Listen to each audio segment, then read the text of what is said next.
The 2015 BBC adaptation of Agatha Christie's novel And Then There Were None raises interesting issues, particularly in contrast to the 1945 film version directed by René Clair.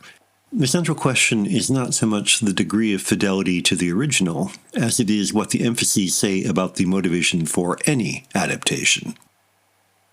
The two versions are obviously very different.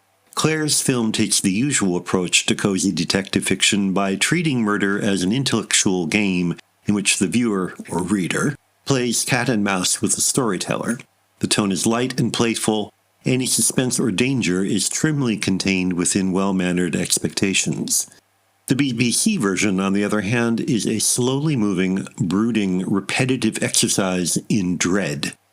Since it is a whodunit, the filmmakers cannot depict the murders, but the bodies, when discovered, are bloody and gruesome enough to remind us that there is nothing playful about violent death. No doubt the filmmakers thought this humorless approach was more serious, but glum solemnity is not necessarily profound. In fact, anxious with neurotic details as they may be, the characters here are no deeper than Christie's stereotypes, just unhappier. The actors fix one expression, flash back to their characters' personal atrocities, then gloomy visual mayhem flows from the screen in a cascade of formal fireworks and retributive admonition. The results are not necessarily inferior or superior, just drenched in guilt. The literal-minded realism at work demands that every story remind us of life's grimmer realities. There is enough violence in Christie's book to justify such emphasis. The question is why anyone would want to treat an escapist thriller as a horror show, especially since some of the changes, such as one character's burst of vicious homophobic violence, are far uglier than anything implied in the book. The easy answer is that we live in times so terrifying that there can no longer be innocent escape.